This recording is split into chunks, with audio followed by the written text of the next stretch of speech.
Welcome to Edu Wallet. +2 chemistry പരീക്ഷയ്ക്ക് വേണ്ടി പാസ്സാവണം, double pass വാങ്ങണം എന്നുള്ളവരെ ഈ വീഡിയോ കംപ്ലീറ്റ് ആയിട്ട് കാണാം. 1-2 ക്വസ്റ്റ്യൻസ് മാത്രം പഠിച്ചു പോയിട്ട് കാര്യമില്ല. ഇതിൽ ഒരുപാട് ക്വസ്റ്റ്യൻസ് ഞാൻ പറയുന്നുണ്ട്. ലെങ്തി വീഡിയോ ആണെങ്കിലും മാക്സിമം ഒരു 3/4 മണിക്കൂറൊക്കെയാണ് ഈ വീഡിയോ വരിക. അപ്പോൾ ലെങ്തി ആണെങ്കിലും ഇതിൽ പറയുന്ന ഓരോ ചോദ്യങ്ങളും കൃത്യമായിട്ട് പഠിച്ചു പോകണം. എത്രയോ ക്വസ്റ്റ്യൻ പേപ്പേഴ്സിൽ ഈ ചോദ്യങ്ങളൊക്കെ തന്നെയാണ് റിപ്പീറ്റ് വരാറുള്ളത്. നിങ്ങൾ എന്തായാലും പഠിച്ചു പോകേണ്ട, ഒരിക്കലും സ്കിപ്പ് ചെയ്യരുതെന്ന് ഞാൻ പറയുന്ന കുറച്ച് ക്വസ്റ്റ്യൻസ് ആൻസേഴ്സ് ഞാൻ നിങ്ങളെ പഠിപ്പിച്ച് തരികയാണ്. നിങ്ങൾക്ക് ഒപ്പം പഠിക്കാനായിട്ടും പറ്റും. അങ്ങനെയാണ് ഈ വീഡിയോ അറേഞ്ച് ചെയ്തിട്ടുള്ളത്. വെറുതെ ഞാൻ ചോദ്യങ്ങളും ഉത്തരങ്ങളും പറഞ്ഞു പോവല്ല. നന്നായി ഫോക്കസ് ചെയ്ത് ശ്രദ്ധിച്ചിരുന്ന് ഇതിൽ പറയുന്ന ചോദ്യങ്ങൾ ഞാൻ ഉറപ്പായിട്ടും പഠിക്കണം, ഞാൻ പഠിക്കട്ടെ എന്ന് ഉറപ്പിച്ച് നിങ്ങളൊപ്പം എൻ്റെ കൂടെ പഠിക്കാൻ നോക്കുക. നാളെയാണ് പരീക്ഷ, സമയം വളരെ കുറവാണ്. അപ്പോൾ വീഡിയോ കാണുമ്പോൾ കുറേ അതും ഇതും കുറേ പാഠങ്ങളെ കുറിച്ച് ആലോചിച്ച് ടെൻഷൻ അടിക്കാണ്ട് പറയുന്ന ചോദ്യങ്ങൾ ഒപ്പം പഠിച്ചു പോവുക. നിങ്ങൾ എന്ത് പഠിക്കുന്നുണ്ടോ അതപ്പോൾ ഫോക്കസ് ചെയ്ത് അത് നന്നായി പഠിക്കുക. പല കുട്ടികളും ചെയ്യുക, നമ്മൾ ക്വസ്റ്റ്യൻസ് പറഞ്ഞു തരും, ഇതാണ് ചോദ്യം, ഇത് ഇമ്പോർട്ടൻ്റ് ആണ്. അപ്പോൾ അവരെ സംശയമാണ്, ഇത് വരുമോ, ഇത് വരാണ്ടിരിക്കുമോ, ഇത് വന്നില്ലെങ്കിലോ, ഇങ്ങനെയൊക്കെ ചിന്തിച്ചു കഴിഞ്ഞാൽ നമുക്കൊന്നും പഠിക്കാൻ പറ്റില്ല. നമ്മൾ എന്ത് വീഡിയോ ഇടുമ്പോഴും താഴെ കുറേ കുട്ടികൾ നെഗറ്റീവ് കമൻറ്റ്സ് ഇടുന്നുണ്ട്. ഇതൊന്നും വരില്ല, ഇത് വരുമോ, ഇത് ഉറപ്പാണോ, ഇത് പഠിച്ചാൽ മാർക്ക് കിട്ടും. നിങ്ങൾ ആദ്യം മനസ്സിലാക്കേണ്ടത്, നമ്മളല്ല പേപ്പേഴ്സ് ഇടുന്നത്, നമ്മൾ കുറേ വർഷങ്ങളായി ഇത് പഠിപ്പിക്കുന്ന ആൾക്കാരാണ്. അപ്പം നമുക്കറിയാം ഏത് ഭാഗമാണ് കൂടുതലും റിപ്പീറ്റ് ചെയ്ത് വരുന്നത്. അപ്പം നമ്മൾ പറയുന്ന എത്രയോ ചോദ്യങ്ങൾ വന്നിട്ടുമുണ്ട്, വരാത്ത ചോദ്യങ്ങളും ഉണ്ട്. അപ്പം നമ്മൾ ഇമ്പോർട്ടൻസ് ആയിട്ടുള്ള നിങ്ങൾക്ക് പറഞ്ഞു തരുന്നു, നിങ്ങളെ പഠിപ്പിക്കുന്നു. അപ്പം അത് വിശ്വസിച്ച് നിങ്ങൾ പഠിക്കുക, വരും എന്ന പ്രതീക്ഷയോടുകൂടി പഠിക്കുക. പിന്നെ നമുക്ക് എന്താണോ വരുന്നത് അത് നമ്മൾ നേരിടുക തന്നെ ചെയ്യണം. അപ്പം അതുകൊണ്ട് ഉറപ്പുള്ള സെക്ഷൻസ് പറയുമ്പോൾ അത് പഠിക്കാനുള്ള മനസ്സ് നിങ്ങൾക്ക് ഉണ്ടാക്കിയെടുക്കണം. പല ചോദ്യങ്ങളും ഇതേ ക്വസ്റ്റ്യൻസ് വരാറുണ്ട്. അപ്പോൾ കുറേ കൊല്ലങ്ങളായിട്ട് ക്വസ്റ്റ്യൻ പേപ്പറിൽ റിപ്പീറ്റ് ചെയ്യുന്ന ഉറപ്പുള്ള ചോദ്യങ്ങളാണ് നമ്മൾ ഇന്ന് പഠിക്കാൻ പോണത്. ലാസ്റ്റ് വരെയും കാണാം, അല്ലാതെ 1-2 ക്വസ്റ്റ്യൻ കണ്ടിട്ട് ഒക്കെ ആയിന്ന് വിചാരിക്കരുത്. അത്യാവശ്യം കെമിസ്ട്രി പഠിക്കാനുണ്ട്, പഠിച്ചെങ്കിൽ തന്നെയാണ് മാർക്ക് കിട്ടുള്ളൂ. അപ്പം ഇനിയുള്ള സമയമെങ്കിലും ഇന്ന് രാത്രി, നാളെ മോർണിംഗും നാളെ ഉച്ച വരെ സമയമുണ്ട്, ഒന്ന് ഫോക്കസ് ചെയ്ത് അത്യാവശ്യം ഉറപ്പുള്ള സെക്ഷൻസ് പഠിച്ചു പോയാലും നല്ല മാർക്കിലേക്ക് നിങ്ങൾക്ക് എത്താനായിട്ട് പറ്റും. അപ്പോൾ ആ ഒരു കോൺഫിഡൻസോട് കൂടി കിട്ടുമെന്ന പ്രതീക്ഷയോട് കൂടി ഓരോ ക്വസ്റ്റ്യൻസ് ഞാൻ പറയുന്നത് ശ്രദ്ധിച്ചിരുന്ന് പഠിക്കുക. അപ്പോൾ നമുക്ക് ഒപ്പം പഠിക്കാം, വെറുതെ ക്വസ്റ്റ്യൻസ് ആൻസേഴ്സും പറഞ്ഞു പോവല്ല, ഒപ്പം നിങ്ങളെ മനസ്സിലാക്കി പഠിപ്പിക്കാനാണ് ഞാൻ ഈ വീഡിയോ എടുത്തിട്ടുള്ളത്. കംപ്ലീറ്റ് ആയിട്ട് കാണാം, നല്ല മാർക്കിലേക്ക് നിങ്ങൾക്ക് എത്താൻ പറ്റും. ഓക്കെ, ഫസ്റ്റ് ക്വസ്റ്റ്യനിലേക്ക് കിടക്കാം. Describe any one chemical test to distinguish between aldehydes and ketone. ആൽഡിഹൈഡ്സുകളെയും കീറ്റോൺസുകളെയും ഡിസ്റ്റിംഗ്വിഷ് ചെയ്യാനുള്ള ഏതെങ്കിലും ഒരു ടെസ്റ്റ് എഴുതാനാണ്. 2 മാർക്കിൻ്റെ ചോദ്യമാണ്. ആ ടെസ്റ്റ് നമ്മൾ ഡിസ്ക്രൈബ് ചെയ്യണം, അതായത് എക്സ്പ്ലെയിൻ ചെയ്യണം. ടെസ്റ്റിൻ്റെ പേര് മാത്രം എഴുതിയോണ്ട് കാര്യമില്ല. ആൽഡിഹൈഡ്സ് ആണോ കീറ്റോൺസ് ആണോ എന്ന് എങ്ങനെ മനസ്സിലാക്കാം? 2 ടെസ്റ്റുകൾ നമുക്കിതിൽ പഠിക്കാനുണ്ട്. അതിലേതെങ്കിലും ഒരെണ്ണം എഴുതിയാൽ മതി. 2 ടെസ്റ്റിൽ ഒരു ടെസ്റ്റ് ടോളറൻസ് ടെസ്റ്റും ഒരെണ്ണം ഫില്ലിങ്സ് ടെസ്റ്റുമാണ്. രണ്ടും നിങ്ങൾ പഠിച്ചു വെക്കുക. ഏതാ ചോദിക്കാമെന്ന് പറയാൻ പറ്റില്ല. ഇത് മോഡലിൽ ചോദിക്കാത്തത് കൊണ്ട് തന്നെ വരാൻ സാധ്യതയുണ്ട്. അപ്പോൾ ഷോർട്ടായിട്ട് പറഞ്ഞുതരാം. ആദ്യം നിങ്ങൾ എഴുതുക, ആ ടെസ്റ്റിൻ്റെ പേരാണ് ടോളറൻസ് ടെസ്റ്റ് എന്നാണ് നമ്മൾ പറയുന്നത്. ആദ്യം മനസ്സിലാക്കുക, എന്നിട്ട് സെൻറ്റൻസുകൾ പഠിക്കുക. കാണാപ്പാഠം ബൈ ഹാർട്ട് പഠിച്ചാൽ നിങ്ങൾക്ക് പരീക്ഷയ്ക്ക് എത്തുമ്പോൾ എല്ലാം കൂടി മറന്നു പോകും. അപ്പോൾ ആദ്യം നിങ്ങൾ മനസ്സിലാക്കുക ആൽഡിഹൈഡുകളെ. അപ്പോൾ നിങ്ങൾക്ക് ഇവിടുന്ന് ഇങ്ങനെ എഴുതി വെക്കുക, to distinguish between aldehydes and ketones. മനസ്സിലാക്കാൻ ആൽഡിഹൈഡ് ആണോ കീറ്റോൺ ആണോ എന്ന് ഡിസ്റ്റിംഗ്വിഷ് ചെയ്യാൻ, തിരിച്ചറിയാൻ ഉപയോഗിക്കുന്ന ടെസ്റ്റാണ് ടോളറൻസ് ടെസ്റ്റ്. അപ്പോൾ ഒറ്റ ലൈനായി അവിടെ Tollens test is used to എന്ന് കൊടുക്കുക. ടോളറൻസ് ടെസ്റ്റ് ആണ് ഉപയോഗിക്കുന്നത് to distinguish aldehydes and ketones. അപ്പോൾ ഒരു 1/2 മാർക്ക് നിങ്ങൾക്ക് അവിടെ വീണു. ഇത് നമ്മൾ ഡിസ്ക്രൈബ് ചെയ്യണം. ടോളറൻസ് ടെസ്റ്റിൽ നമ്മൾ ഉപയോഗിക്കുന്ന റിയേജന്റിന്റെ പേരാണ് ടോളറൻസ് റിയേജന്റ്. ഓക്കെ, നമ്മൾ ഇവിടെ ഒരു റിയേജന്റ് ആവശ്യമാണ്, നമുക്കൊരാളെ ആവശ്യമാണ്, അതാണ് ടോളറൻസ് റിയേജന്റ്. അതാരാന്ന് അറിയണം. That is ammoniacal AgNO3 silver nitrate ആണ് കേട്ടോ ടോളറൻസ് റിയേജന്റ്. ഇത് പഠിക്കണം. അപ്പോൾ ടെസ്റ്റിന്റെ പേര് ടോളറൻസ് ടെസ്റ്റ് ആണ്, ആ റിയേജന്റിന്റെ പേര് ടോളറൻസ് റിയേജന്റ് ആണ്. അത് അമോണിയാക്കൽ AgNO3. ഇപ്പം തന്നെ പഠിക്കുക, അമോണിയാക്കൽ സിൽവർ നൈട്രേറ്റ് ആണ്. അപ്പോൾ ഇവിടെ സിമ്പിളായിട്ട് പറയാനാണെങ്കിൽ ഒരു ആൽഡിഹൈഡ് എടുത്തു. ഈ ആൽഡിഹൈഡിലേക്ക് നമ്മൾ ടോളറൻസ് റിയേജന്റ് ആഡ് ചെയ്തു. നിങ്ങൾക്ക് ഷോർട്ടായിട്ട് ഇങ്ങനെയൊക്കെ എഴുതാം, ഒരു കുഴപ്പമില്ല, അവിടെ മാർക്ക് വീഴും. ഒരു ആൽഡിഹൈഡ് എടുത്തു, അതിലേക്ക് ടോളറൻസ് റിയേജന്റ് ആഡ് ചെയ്ത് കഴിഞ്ഞാൽ ഒരു സിൽവർ മെറ്റൽ ഫോം ചെയ്തു എന്നുണ്ടെങ്കിൽ അത് ആൽഡിഹൈഡ് ആണ്. ഒരു സിൽവർ മിറർ ഫോം ചെയ്തു, ഇത് നിങ്ങൾ ആദ്യം എഴുതി വെക്കുക. ആൽഡിഹൈഡ് ആണെങ്കിൽ ടോളറൻസ് റിയേജന്റ് അതിലേക്ക് ആഡ് ചെയ്ത് കഴിഞ്ഞാൽ ടോളറൻസ് റിയേജന്റ് ഇട്ട് ഒന്ന് വാം ചെയ്താൽ, ഓൺ വാമിങ് എന്ന് എഴുതിക്കോ, ഒന്ന് ചൂടാക്കുക. On warming with Tollens reagent silver mirror അവിടെ ഫോം ചെയ്യും. ഇനി കീറ്റോൺ ആണെങ്കിലോ, നമ്മൾ കീറ്റോൺ എടുത്തു, കീറ്റോണിലേക്ക് നമ്മൾ ഇതേപോലെ ടോളൻസ് റിയേജന്റ് ആഡ് ചെയ്ത് കഴിഞ്ഞാൽ അവിടെ നോ റെസ്പോൺസ്, നോട്ട് റെസ്പോണ്ട് എന്ന് എഴുതിയാൽ മതി. അത് റെസ്പോണ്ട് ചെയ്യില്ല. ഇങ്ങനെയാണ് മനസ്സിലാക്കുക. ഇത്രയേ ഉള്ളൂ സംഭവം. അപ്പോൾ ആൽഡിഹൈഡ് ആണോ കീറ്റോൺ ആണോ എന്ന് മനസ്സിലാക്കാനുള്ള ഒരു ടെസ്റ്റ് ടോളൻസ് ടെസ്റ്റ് ആണ്. ആ റിയേജന്റിന്റെ പേര് ടോളൻസ് റിയേജന്റ് ആണ്. അമോണിയാക്കൽ AgNO3 ആണത്. അത് ആൽഡിഹൈഡ് ആണെങ്കിൽ സിൽവർ മിറർ, കീറ്റോൺ ആണെങ്കിൽ നോട്ട് റെസ്പോണ്ട്. ഇതേപോലെ ഒരു ടെസ്റ്റും കൂടി ഉണ്ട്. ചിലപ്പോൾ നിങ്ങൾക്ക് പരീക്ഷയ്ക്ക് ആ ടെസ്റ്റാണ് വന്നതെന്നുണ്ടെങ്കിൽ നിങ്ങൾക്ക് ആ മാർക്ക് പോവില്ലേ. അതുകൊണ്ട് ആ ടെസ്റ്റും കൂടി അറിഞ്ഞു വെച്ചോ. ചിലപ്പോൾ 2 ടെസ്റ്റിന്റെ പേര്, 2 ടെസ്റ്റുകൾ എഴുതാൻ പറയാറുണ്ട്. ആ ടെസ്റ്റിന്റെ പേരാണ് ഫെലിങ്സ് ടെസ്റ്റ്. അപ്പോൾ ടോളൻസും ഫെലിങ്സും ഉണ്ടെന്ന് അറിഞ്ഞിരിക്കുക. Fehling's test. ഫെലിങ്സ് ടെസ്റ്റിൽ നമുക്കൊരു ഫെലിങ്സ് റിയേജന്റിന്റെ ആവശ്യമുണ്ട്. ഫെലിങ്സ് റിയേജന്റ് ടോളൻസ് ടെസ്റ്റിലെ ടോളൻസ് റിയേജന്റ് എന്ന് പറഞ്ഞതുപോലെ ഫെലിങ്സ് ടെസ്റ്റിലെ ഫെലിങ്സ് റിയേജന്റ് നമുക്ക് ആവശ്യമാണ്. ഈ ഫെലിങ്സ് റിയേജന്റ് എന്ന് പറഞ്ഞ 2 ആളാണ്. ഫെലിങ്സ് സൊല്യൂഷൻ എയും ഫെലിങ്സ് സൊല്യൂഷൻ, ഷോർട്ടായിട്ട് പറയുന്ന ഫെലിങ്സ് സൊല്യൂഷൻ ബിയും. സോ ഫെലിങ്സ് റിയേജന്റ് എന്ന് പറഞ്ഞ ഇതാണ്. It is A mixture of Fehling's solution A and Fehling's solution B. ആരാ ഫെലിങ്സ് റിയേജന്റ് എന്ന് ചോദിക്കാം. Fehling's reagent is the mixture ആണ് ആരുടെ? ഫെലിങ്സ് സൊല്യൂഷൻ എയുടെ ഫെലിങ്സ് സൊല്യൂഷൻ ബിയുടെ. ഫെലിങ്സ് സൊല്യൂഷൻ എ എന്ന് പറഞ്ഞാൽ അക്വസ് കോപ്പർ സൾഫേറ്റ് ആണ് കേട്ടോ. Aqueous copper sulphate. Fehling's solution B എന്ന് പറഞ്ഞാൽ ആൽക്കലൈൻ ആയിട്ടുള്ള സോഡിയം ഉണ്ട്. സോഡിയം പൊട്ടാസ്യം ടാർട്ടറേറ്റ് ആണ് കേട്ടോ. Sodium potassium tartrate. അപ്പോൾ ഇങ്ങനെ ഷോർട്ടായിട്ട് പഠിക്കേ. ഫെലിങ്സ് റിയേജന്റ് ഉണ്ട്. ഫെലിങ്സ് റിയേജന്റ് എന്ന് പറഞ്ഞാൽ mixture of Fehling's solution A, Fehling's solution B. Fehling's solution A aqueous copper sulphate. Fehling's solution B എന്ന് പറഞ്ഞാൽ ആൽക്കലൈൻ സോഡിയം പൊട്ടാസ്യം ടാർട്ടറേറ്റ് ആണ്. ഇവിടെ എന്ത് സംഭവിക്കുക? നമ്മളൊരു ആൽഡിഹൈഡ് എടുക്കുന്നു, നേരത്തെ പോലെ തന്നെ അതിലേക്ക് നമ്മൾ ഫെലിങ്സ് റിയേജന്റ് ഇട്ടു. ഫെലിങ്സ് റിയേജന്റ് ആണ് നമ്മൾ ഇട്ടത്. സോ ഫെലിങ്സ് റിയേജന്റ് ഇട്ടപ്പോൾ നമുക്ക് അവിടെ ഒരു റെഡിഷ് ബ്രൗൺ പ്രസിപ്പിറ്റേറ്റ് കിട്ടാം. റെഡിഷ് ആയിട്ടുള്ള ബ്രൗൺ പ്രസിപ്പിറ്റേറ്റ് കിട്ടൽ ആൽഡിഹൈഡ് ആണ്. കീറ്റോൺ ആണെങ്കിൽ അവിടെ ഡു നോട്ട് റെസ്പോണ്ട് എന്ന് എഴുതിയാൽ മതി. ഇത്രയാണ് സംഭവം. മനസ്സിലായില്ല? അപ്പോൾ ഇത് മനസ്സിലാക്കി പഠിക്കുക ടോളൻസും ഫെലിങ്സും. അപ്പോൾ ആൽഡിഹൈഡ് ആണോ കീറ്റോൺ ആണോ എന്ന് മനസ്സിലാക്കാൻ 2 ടെസ്റ്റുകളുണ്ട്, ഫെലിങ്സും ടോളൻസും. ഇപ്പം ഞാനൊരു ടോളൻസ് ആണ് എഴുതിയിട്ടുള്ളത്. അപ്പോൾ നിങ്ങൾക്ക് പാരഗ്രാഫായിട്ട് എഴുതുന്നവർക്ക് പാരഗ്രാഫായിട്ട് എഴുതാം. Aldehyde on warming aldehyde with freshly prepared ammoniacal silver nitrate solution. AgNO3 എന്ന് എഴുതിയാലും മതി. സിൽവർ നൈട്രേറ്റ് സൊല്യൂഷൻ, അതാണ് ടോളൻസ് reagent. On bright silver mirror is produced. Silver mirror produce ചെയ്താൽ അതിന് കാരണം അവിടെ ഒരു സിൽവർ മെറ്റൽ ഫോം ചെയ്തത് കൊണ്ടാണ്. അപ്പോൾ ഈ പാരഗ്രാഫ് എഴുതുന്നതിന് പകരം നിങ്ങൾക്ക് എങ്ങനെ എഴുതാം? ഷോർട്ടായിട്ട് ഈ പോയിന്റുകളൊക്കെ എഴുതിയാൽ മതി. ടോളൻസ് ടെസ്റ്റ്, ടോളൻസ് റിയേജന്റ് ആൽഡിഹൈഡിലേക്ക് ഇടുമ്പോൾ സിൽവർ മിറർ, കീറ്റോണിലേക്ക് ഇടുമ്പോൾ നോട്ട് റെസ്പോണ്ട്. ഇത്ര എഴുതിയാലും മതി, പാരഗ്രാഫായിട്ട് എഴുതണമെന്നില്ല. ഇനി ഈ റിയാക്ഷൻ പഠിക്കുക എന്നുള്ളവർക്ക് ഈ റിയാക്ഷനും കൂടി എഴുതിയാൽ മാർക്ക് വീഴും. പറ്റുന്നവർ എഴുതാൻ നല്ലതാണ്. ആൽഡിഹൈഡ് എടുക്കുന്നു, ഇതാണ് ആൽഡിഹൈഡ്. അതിലേക്ക് ഇത് സിൽവർ ഉണ്ട്, സിൽവർ നൈട്രേറ്റ് ആണ്. അപ്പോൾ AgNH3 ആണ് എടുക്കുന്നത്. 3OH- ഉണ്ട്. അപ്പോൾ നമുക്കിവിടെ സിൽവർ മെറ്റൽ കണ്ട, ഈ Ag എന്ന് പറയുന്ന സിൽവർ മെറ്റൽ ഫോം ചെയ്തു. അപ്പോൾ ആൽഡിഹൈഡ് എടുക്കുക, AgNH3 ട്വൈസ് എടുക്കുക, OH- ഉണ്ട്. അപ്പോൾ അവിടെ Ag പിന്നെ വാട്ടറും അമോണിയൊക്കെ ഉണ്ടാകുന്നുണ്ട്, സിൽവർ അവിടെ ഫോം ചെയ്യുന്നുണ്ട്. Ketones will not answer, respond ചെയ്യില്ല, വിൽ നോട്ട് റെസ്പോണ്ട് എന്ന് എഴുതാം. ആൽഡിഹൈഡ് ആണെങ്കിൽ സിൽവർ മിറർ ഫോം ചെയ്യും, കീറ്റോൺ ആണെങ്കിൽ റെസ്പോണ്ട് ചെയ്യില്ല. ക്ലിയർ ആയി വിചാരിക്കുന്നു. 2 മാർക്കിൻ്റെ ക്വസ്റ്റ്യനാണ്. ഇവിടെ ഇപ്പോൾ ഒരു ടെസ്റ്റേ പറഞ്ഞിട്ടുള്ളൂ, ചിലതിൽ 3 മാർക്കിന് 2 ടെസ്റ്റും ചോദിക്കാറുണ്ട്. അടുത്ത question, define van't Hoff factor, name 4 colligative properties. ഇതൊരു 3 മാർക്കിന് ചോദ്യമാണ്. അപ്പോൾ ആദ്യത്തെ ചോദ്യം എന്താണ് വോൺ ഹോഫ് ഫാക്ടർ? ഞാൻ അടുത്തതിന് ന്യൂമറിക്കൽ ക്വസ്റ്റ്യൻസിൻ്റെ ഒരു വീഡിയോ ചെയ്യുന്നുണ്ട്. നമുക്ക് 10 മാർക്കിന് ന്യൂമറിക്കൽ ക്വസ്റ്റ്യൻസ് ചോദിക്കാറുണ്ട് കെമിസ്ട്രിയിൽ. സിമ്പിളാണ്, ഇക്വേഷൻ എഴുതുക, സബ്സ്റ്റിറ്റ്യൂട്ട് ചെയ്താൽ മാർക്കാണ്. അപ്പോൾ നിങ്ങൾ ന്യൂമറിക്കൽസും കൂടി നോക്കിയാൽ നല്ലതാണ്, കുറച്ചെങ്കിലും മാർക്ക് അവിടെ കിട്ടും. ഈസി ആയിട്ട് മാർക്ക് സ്കോർ ചെയ്യാൻ പറ്റുന്ന ഏരിയയാണ് ന്യൂമറിക്കൽ ക്വസ്റ്റ്യൻസ്. അപ്പോൾ അത് ഞാൻ അടുത്ത വീഡിയോ ചെയ്യുന്നുണ്ട്, അതും കൂടി എല്ലാവരും കണ്ടോളൂ കേട്ടോ. അപ്പോൾ എന്താണ് വോൺ ഹോഫ് ഫാക്ടർ എന്നാണ് ചോദ്യം. വോൺ ഹോഫ് ഫാക്ടർ എന്ന് പറഞ്ഞാൽ അസോസിയേഷൻ ആണോ ഡിസോസിയേഷൻ ആണോ എന്ന് കണ്ടുപിടിക്കുന്ന ആളാണ് വോൺ ഹോഫ് ഫാക്ടർ. ഇപ്പം തന്നെ പഠിക്കുക. വോൺ ഹോഫ് ഫാക്ടർ ആണ് I. ചോദിച്ചിട്ടില്ല, മോഡലിന് ചോദിക്കാൻ സാധ്യതയുണ്ട്.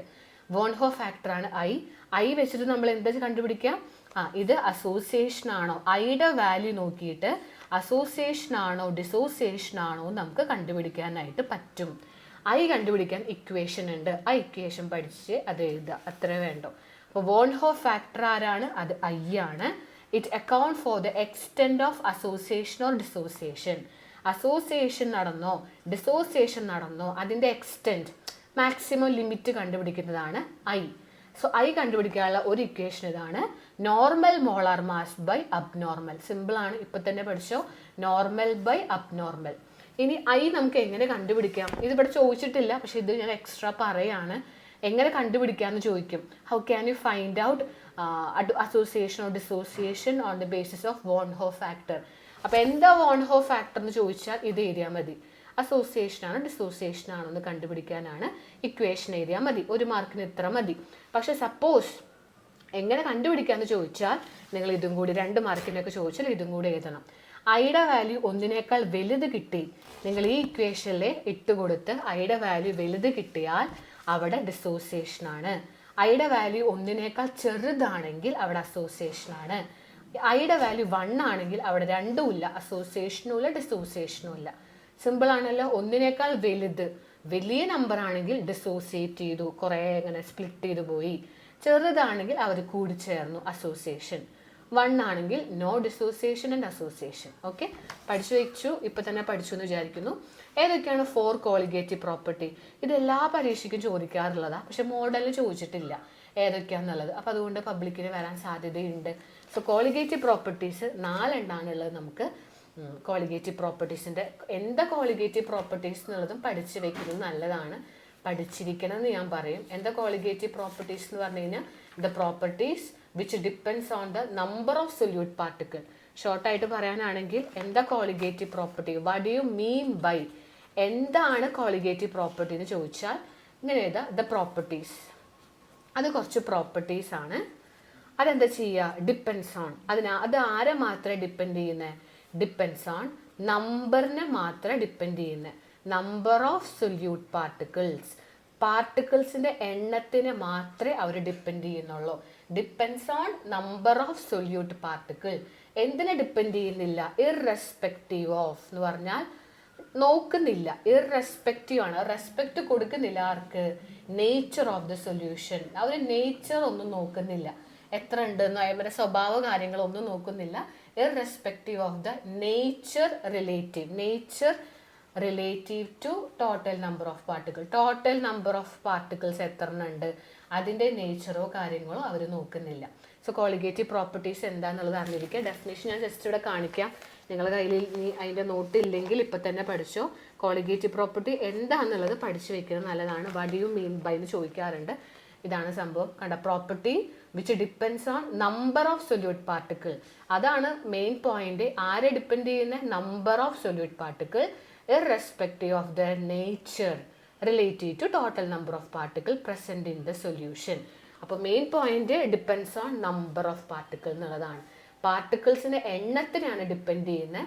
ഇർറെസ്പെക്റ്റീവ് ഓഫ് എന്ന് പറഞ്ഞാൽ റെസ്പെക്റ്റ്, അതായത് ഡിപ്പെൻഡ് ചെയ്യുന്നില്ല, irrespective of nature relative to total number of particles ഒക്കെ നോക്കി അവരെ നേച്ചറിന് ഡിപ്പെൻഡ് ചെയ്യുന്നില്ല, ഡിപ്പെൻഡ്സ് ഓൺ നമ്പർ, അത്രേ ഉള്ളൂ കേട്ടോ. അപ്പോൾ ഏതൊക്കെയാണ് ആ 4 കോളിഗേറ്റീവ് പ്രോപ്പർട്ടി എന്ന് ചോദിക്കാം. അപ്പോൾ എന്താ കോളിഗേറ്റീവ് പ്രോപ്പർട്ടി എന്ന് ചോദിക്കാം, ഏതൊക്കെയാണ് കോളിഗേറ്റീവ് പ്രോപ്പർട്ടി എന്ന് ചോദിക്കാം. ഏതൊക്കെയാണ് 4 പേര് പഠിച്ചു വയ്ക്കുക.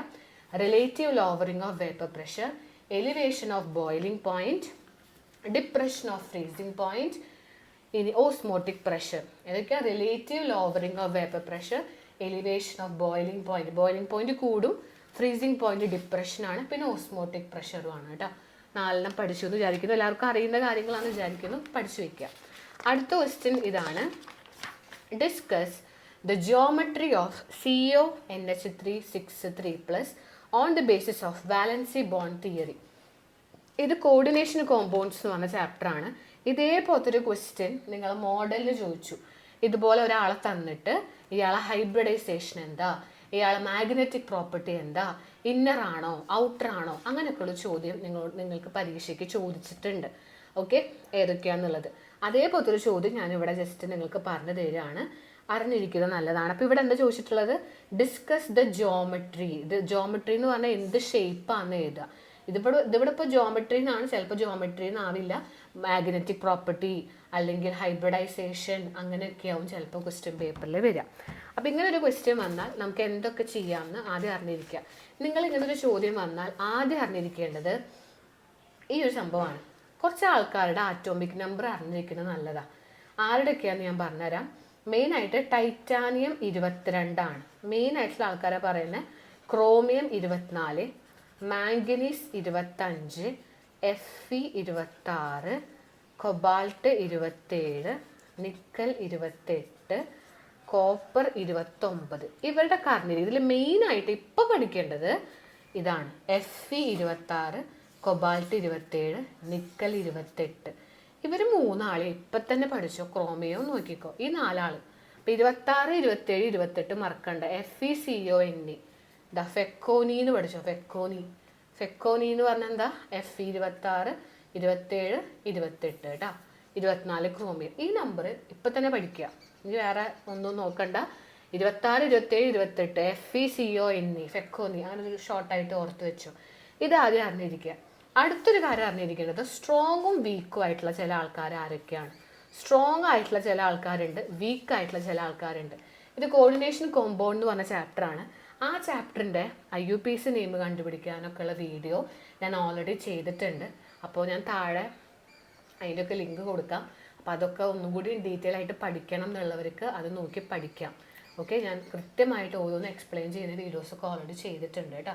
അപ്പോൾ തൽക്കാലം ഇപ്പോൾ ഇവിടെ നിന്ന് ഇങ്ങോട്ട് പഠിച്ചപ്പോൾ സ്ട്രോങ് ആയിട്ടുള്ള ലിഗാണ്ടുകളുണ്ട്, വീക്ക് ആയിട്ടുള്ള ലിഗാണ്ടുകളുണ്ട്. സ്ട്രോങ് ലിഗാണ്ട് എന്ന് പറഞ്ഞാൽ CN, CO, NH3, NO2. സിമ്പിളല്ലേ പഠിക്കാൻ? C വെച്ചിട്ട് CN, CO, NH3, NO2. അപ്പോൾ C വെച്ചിട്ടും N വെച്ചിട്ടും. വീക്ക് ആയിട്ടുള്ള ആൾക്കാർ ഫ്ലോറിൻ, ക്ലോറിൻ, H2O. സിമ്പിൾ. ഇത്രയേ ഉള്ളൂ. ഇപ്പോൾ ഇത്രയും നിങ്ങൾ പഠിച്ചെന്ന് വിചാരിക്കുന്നു. 26, 27, 28 FeCO പിന്നെ ഇതാ സ്ട്രോങ്ങും വീക്കും. ഇത്രയും കാര്യം നിങ്ങൾക്ക് അറിഞ്ഞിരുന്നാൽ പിന്നെ സിമ്പിളാണ്. പിന്നെ നിങ്ങൾക്ക് സിമ്പിളായിട്ട് ഈ ചോദ്യത്തിൻ്റെ ആൻസർ നിങ്ങൾക്ക് എഴുതാനായിട്ട് പറ്റും.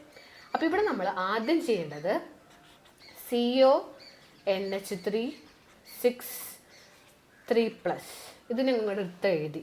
ഇതിൻ്റെ ജോമെട്രി ചോദിച്ചിട്ടുള്ളത് നമ്മളെല്ലാം കണ്ടുപിടിക്കാൻ പോകുന്നുണ്ട്. നമ്മളിതിൻ്റെ എന്തൊക്കെ ചോദിക്കാൻ സാധ്യതയുണ്ട് അതൊക്കെ ഞാൻ പറഞ്ഞുതരാം. ആദ്യം ഇതിൻ്റെ ജോമെട്രി എന്ന് പറഞ്ഞാൽ ഇതിൻ്റെ ഷേപ്പാണ് അവർ ചോദിക്കുന്നത്. പിന്നെ നമ്മളിതിൻ്റെ ഹൈബ്രിഡൈസേഷൻ എന്താണെന്നുള്ളത് നമ്മൾ പറയും. പിന്നെ ഇതിൻ്റെ മാഗ്നറ്റിക് പ്രോപ്പർട്ടി, ചിലപ്പോൾ മാഗ്നറ്റിക് പ്രോപ്പർട്ടി ആവും ചോദിക്കുക. ഡൈ ആണോ പാരയാണോ അങ്ങനെയാവും ചോദിക്കുക. 4 ഇത് ഇന്നർ ആണോ ഔട്ടർ ആണോ എന്നുള്ളത് നമുക്ക് നോക്കാം. പിന്നെന്താ, ഇത്ര മതി. ഇതൊക്കെ തന്നെയല്ലേ ചോദിക്കുള്ളൂ. യെസ്, ഇതൊക്കെ നമുക്കൊന്ന് കണ്ടുപിടിക്കാം. അപ്പോൾ അതിന് വേണ്ടി നമ്മൾ ആദ്യം ആ ചോദ്യത്തിനൊന്ന് എടുത്ത് എഴുതി. എന്നിട്ട് നമ്മളിവിടെ ആദ്യത്തെ സ്റ്റെപ്പായിട്ട് പഠിച്ചോ. ഫസ്റ്റ് സ്റ്റെപ്പ് ഓക്സിഡേഷൻ സ്റ്റേറ്റ് ആണ് നമ്മൾ കണ്ടുപിടിക്കേണ്ടത്. ഓക്സിഡേഷൻ സ്റ്റേറ്റ് ഓഫ് ഇതിൻ്റെ ഈ ബ്രാക്കറ്റ് കഴിഞ്ഞ് വരുന്ന ആളുടെ ഓക്സിഡേഷൻ സ്റ്റേറ്റ് കണ്ടുപിടിച്ച് വയ്ക്കുക. ഈ സ്ക്വയർ ബ്രാക്കറ്റ് കഴിഞ്ഞ് വരുന്ന ആദ്യത്തെ ആളെ നമ്മൾ സെൻട്രൽ മെറ്റൽ ആറ്റം അല്ലെങ്കിൽ സെൻട്രൽ മെറ്റൽ എന്നൊക്കെയാണ് നമ്മൾ പറയാം. അപ്പോൾ ആദ്യത്തെ സ്റ്റെപ്പ് എന്താ? ഓക്സിഡേഷൻ സ്റ്റേറ്റ് ഓഫ് CO കണ്ടുപിടിക്കുക. അത് കണ്ടുപിടിക്കാൻ വേണ്ടി നിങ്ങൾ അറിഞ്ഞിരിക്കുക NH3യുടെ ചാർജ് 0 ആണ്. അപ്പം H2O NH3 എന്നൊക്കെ വന്നാൽ അത് ചാർജ് 0 ആണ്. അത് കോർഡിനേഷൻ കോമ്പൗണ്ട് എന്ന് പറഞ്ഞ ചാപ്റ്ററിൻ്റെ ഒരു ക്ലാസ് കണ്ടാൽ നിങ്ങൾക്ക് അറിയാൻ പറ്റും. ഞാൻ ഈ കോർഡിനേഷൻ കോമ്പൗണ്ടിൽ IUPAC നെയിമിംഗ് ഒക്കെ ചോദിക്കും. ആ ഒരു ക്ലാസ് ഞാൻ ഇട്ടിട്ടുണ്ട് യൂട്യൂബിൽ. അതിൽ ഞാൻ എങ്ങനെയാണ് പേര് എഴുതുക, ഇവരെ പേരെന്താ, ഇവരെ ചാർജ് എന്താന്നൊക്കെ പറയുന്നുണ്ട്. ഒരൊറ്റ വീഡിയോ നിങ്ങൾ നിർബന്ധമായിട്ടും കണ്ടിരിക്കണം. IUPAC നെയിമിംഗ് എന്ന് പറഞ്ഞ സെക്ഷനാണ് അതിൽ പഠിപ്പിക്കുന്നത്. 3 മാർക്ക് 4 മാർക്കും ചോദിക്കുന്നതാണ് IUPAC നെയിം. അത് ഇവിടെ പറയുന്നില്ല, കാരണം അതൊക്കെ പറഞ്ഞാൽ വലിയ വീഡിയോ ആയി പോകും. അപ്പോൾ അതിൻ്റെ ലിങ്ക് ഞാൻ താഴെ കമൻറ്റ് ബോക്സിൽ കൊടുക്കുക. അപ്പോൾ ഇന്നത്തെ ഈ വീഡിയോ കംപ്ലീറ്റ് കണ്ടു കഴിഞ്ഞ് പഠിച്ചു എന്നുള്ളവർ എത്രയും വേഗം പോയിട്ട് കോർഡിനേഷൻ കോമ്പൗണ്ടിൽ ഞാൻ ഇട്ട ക്ലാസ് നോക്കുക. അതിൽ നിങ്ങൾക്ക് IUPAC നെയിമിംഗ് സെറ്റാവും, ഉറപ്പാണ്. ഞാൻ താഴെ കമൻറ്റ് ബോക്സിൽ കൊടുക്കാം. അപ്പോൾ ഇവിടെ ഇപ്പോൾ നമ്മൾ ഈ വന്ന എക്സാമ്പിളിൽ പറഞ്ഞുതരാം. NH3യുടെ ചാർജ് 0 ആണ്. അപ്പോൾ നമുക്കിനി ഇപ്പോൾ ഇതിൻ്റെയാണ് ഓക്സിഡേഷൻ സ്റ്റേറ്റ് വേണ്ടത്. അപ്പോൾ 6 × 0 ചെയ്യാം. 6 എന്നാണ് ചാർജ് 0. അപ്പോൾ 0 എന്ന് കിട്ടി. 6 × 0 0. ഇനി 0യോട് കൂടി ഇവിടുത്തെ ചാർജ് അങ്ങോട്ട് കൂട്ടുക, +3. -3 ആണെങ്കിൽ -3 കൂട്ടുക, +3 ആണെങ്കിൽ +3 കൂട്ടുക. അപ്പം 3 എന്ന് വന്നു. ഇതിൻ്റെ അർത്ഥം സിയോയുടെ ഓക്സിഡേഷൻ സ്റ്റേറ്റ് എന്താണെന്ന് നമുക്ക് മനസ്സിലായി, +3 ആണെന്ന് മനസ്സിലായി. ഓക്കെ, അപ്പോൾ ഫസ്റ്റ് സ്റ്റേജ് കഴിഞ്ഞു. ഓക്സിഡേഷൻ സ്റ്റേറ്റ് എഴുതി, ഇതിൻ്റെ ഓക്സിഡേഷൻ സ്റ്റേറ്റ് എഴുതി, ഇൻഡു ചെയ്തു, ഇത് കൂട്ടി. രണ്ടാമത്തെ സ്റ്റേജ് നമ്മൾ ഈ CO3+ എന്ന് പറയുന്ന ആളുടെ 3Dയിൽ ഡി എന്ന് പറഞ്ഞ ഷെല്ലിൽ എത്ര ഇലക്ട്രോൺസ് ഉണ്ട് നമ്മൾ കണ്ടുപിടിക്കണം. അപ്പോൾ രണ്ടാമത്തെ സ്റ്റെപ്പ് എന്താ, ഡിയിൽ 3Dയിൽ എത്ര ഇലക്ട്രോൺസ് ഉണ്ട് അത് കാണാൻ നമുക്കറിയാം. സിയോയുടെ നമ്പർ എത്ര, 27 ഞാൻ പറഞ്ഞു. ഫെക്കോനി എന്ന് ഞാൻ പറഞ്ഞു 26, 27, 28 ഫെക്കോനി. അപ്പോൾ നിങ്ങൾ ഫെക്കോനിന്ന് എഴുതാം. അപ്പോൾ 26, 27, 28 27 കൊബാൾട്ടാണിത്. അപ്പോൾ 27 ഇവിടെ സൈഡിൽ എഴുതണം. അപ്പോൾ ഇങ്ങനെ എഴുതുക, ആറ്റോമിക് നമ്പർ എഴുതുക, മുകളിൽ ഓക്സിഡേഷൻ സ്റ്റേറ്റ് എഴുതുക. ഇതിൽ നമുക്കിനി 3Dയിൽ എത്ര ഇലക്ട്രോൺസ് ഉണ്ടെന്ന് കണ്ടുപിടിക്കാം. അത് കണ്ടുപിടിക്കാനുള്ള സിമ്പിൾ സ്റ്റെപ്പ് ഇത്രയേ ഉള്ളൂ. ഇത് രണ്ടും കൂടി കൂട്ടാം, 2ഉം 7ഉം കൂടി കൂട്ടാം. അപ്പോൾ 9. ഈ 9ൽ നിന്ന് മുകളിലത്തെ കുറയ്ക്കുക, 3 കുറയ്ക്കുക, അപ്പോൾ 6. ഓക്കെ, ഇത് കൂട്ടുക, 2ഉം 7ഉം കൂട്ടുക, അപ്പോൾ 9, 9ൽ നിന്ന് 3 കുറച്ചാൽ 6. അപ്പോൾ 3Dയിൽ 6 എണ്ണാന്ന് നമുക്ക് മനസ്സിലായി. അപ്പോൾ നമ്മളിത് 3D വരച്ചു. ഡി ആണ്, 3D ആണ്. 3D ശരിക്കും പറഞ്ഞാൽ 5 കള്ളിയാണ് കൊടുക്കേണ്ടത്. അപ്പോൾ 3D വരച്ചു. ഇപ്പുറത്ത് നമുക്ക് 4s ഉണ്ടാവും, 4p ഉണ്ടാവും, 4D ഉണ്ടാവും. ഇതാട്ടോ, എസ്സിൽ 1 കള്ളി, പിയിൽ 3 കള്ളി, ഡിയിൽ ഇതുപോലെ 5 കള്ളി. അപ്പോൾ ഇവിടുന്നാണ് എല്ലാതും നമ്മൾ ചെയ്യുക. ഏത് question കിട്ടാലും 3D, 4s, 4p, 4D വരച്ച് വയ്ക്കുക.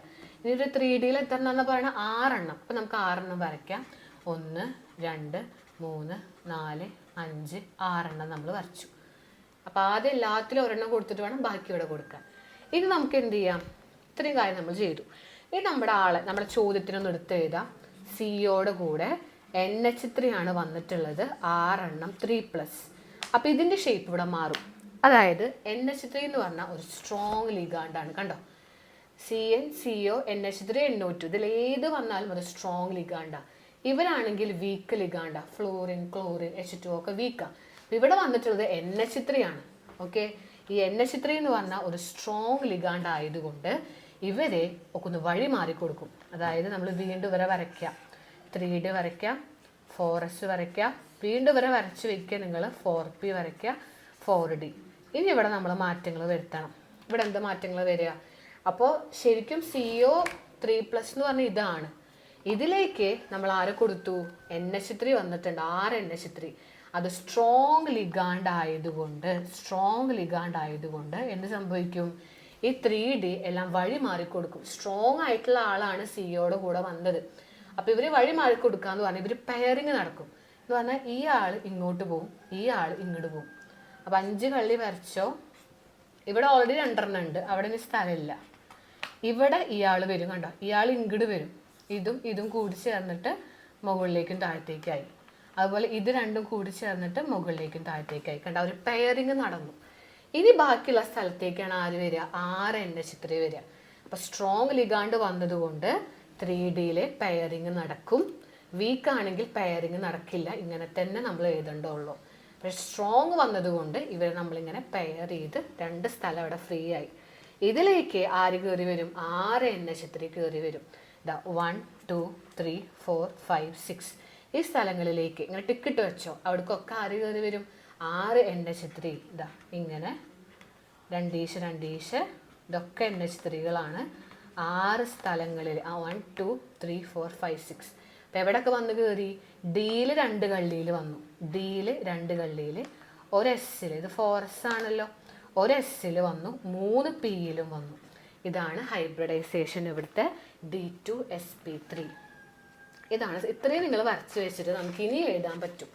ഇനി നമുക്കിവിടെ ഹൈബ്രിഡൈസേഷൻ എന്താണ് എഴുതാം, 2D പച്ചകൾ നോക്കുക, 2Dയിലും ഒരു എസ്സിലും 3 പിയിലും NH3 കയറി. അപ്പോൾ D2sp3 ആണ്. D2sp3 ആണെങ്കിൽ അതിൻ്റെ ജോമെട്രി ഒക്ടാഹീഡ്രൽ ആണെന്ന് അറിഞ്ഞിരിക്കണം. D2sp3 അല്ലെങ്കിൽ sp3 D2 ഒക്കെ വന്നാൽ ഒക്ടാഹീഡ്രൽ ആണ്. ഇനി മാഗ്നറ്റിക് പ്രോപ്പർട്ടി, ഡൈ ആണോ പാര ആണോ നോക്കാം. ഇവിടെ നമ്മൾ നോക്കുമ്പോൾ എല്ലാം ഡബിളാണ് അല്ലേ, ഡബിൾ 2 ആണ് എല്ലാം. ഒറ്റയ്ക്ക് ഒരാളും എടുക്കണില്ല, ഒക്കെ 2, 2, 2, 2, 2 ആണ്. അങ്ങനെ എല്ലാം പെയേർഡ് ആണ് അല്ലേ. അടുത്തൊരു പോയിന്റ്, ഇവിടെ എല്ലാം പെയേർഡ് ഇലക്ട്രോൺസ് ആണ്. എല്ലാം രണ്ടീശയാണ്. ആയതുകൊണ്ട് ഇതെന്താണ്? ഡയാമാഗ്നറ്റിക് പ്രോപ്പർട്ടി, ഡയാമാഗ്നറ്റിക് ആണ് എന്ന് എഴുതാം. ഓക്കെ, ഇനി ഇത് ഇന്നർ ആണോ ഔട്ടർ ആണോ എന്ന് പറഞ്ഞു കഴിഞ്ഞാൽ നമ്മൾ നോക്കുമ്പോൾ ഇവരെന്ത് ചെയ്തിട്ടുണ്ട്?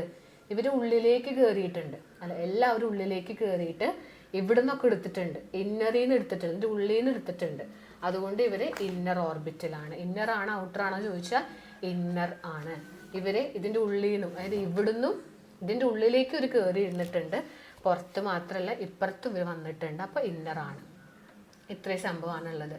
ഡയ ആണോ, ഹൈബ്രിഡൈസേഷൻ ഏതാ, ജോമെട്രി ഏതാന്നൊക്കെ ചോദിച്ചാൽ ഇതാണ് നമ്മൾ എഴുതുക.